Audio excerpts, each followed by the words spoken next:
When you see this street sign, you know where I'm going. At least, if you've been following my vlog in the past seasons. And with the view down Via Lombroso, any doubt as to my destination should vanish. I'm obviously on my way to dinner at the Trattoria del Nuovo Macello.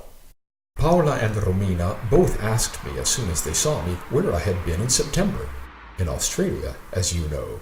In fact, this was my first time of my many visits to Nuovo Macello when I had not come in September, and the end of October menu promised new items. The amuse-bouche was a cup of chickpea soup with onion and coffee powder, which accompanied the familiar focaccia and bread basket.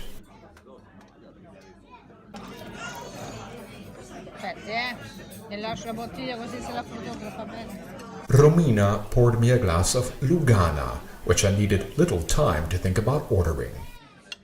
Lugana is made from Trebbiano grapes grown near Sirmione at the southern end of Lake Garda, and the Lugana from Caloiera was an excellent example of this wine. Paola had assured me it would work very well with my fish-based menu. There was a stunning antipasto to get me feeling very happy once again about being here for dinner.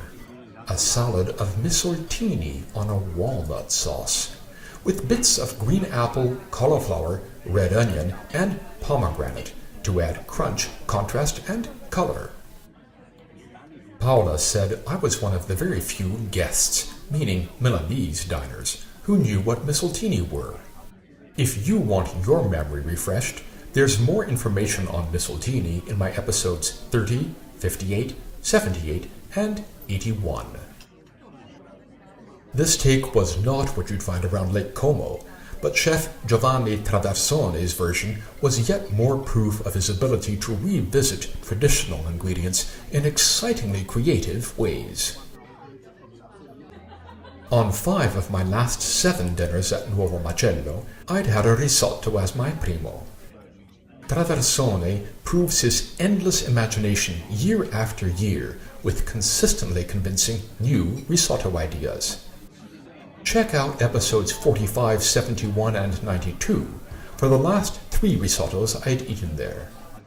This was my 4th risotto in 4 years, and it matched the level of the previous ones. It's not instantly apparent what's in a risotto, so I'll unveil the ingredients. Savoy cabbage, herring, grapefruit, and fresh herbs. Amberjack is a fish we don't get in Vienna, and I've had it before in several different roles at Nuovo Macello. This time it was my secondo, where 3 slices of filet had been pan-sautéed with broccoli, green onions, lime, and cubes of apple. Those items resting on the fish are crispy wafers made from lentils.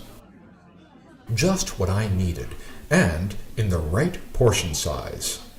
For my last several visits to Nuovo Macello, I've been treated to a second dessert, along with my actual order, and this time was no exception.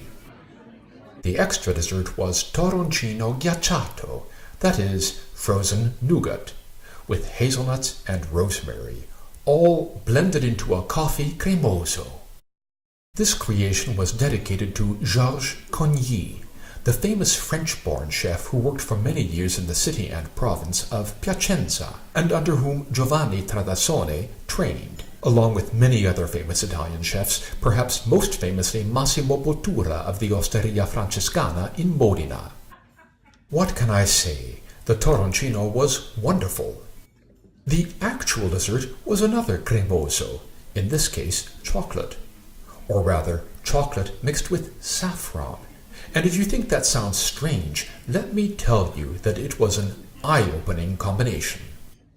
You've identified the raspberries and the droplets of raspberry coulis, and trying not to fall off the saffron chocolate cremoso clouds were wafers of puffed rice.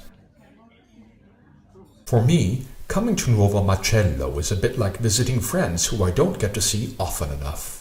I leave in the best possible mood, already looking forward to my next visit. By the way, that will come later in the season.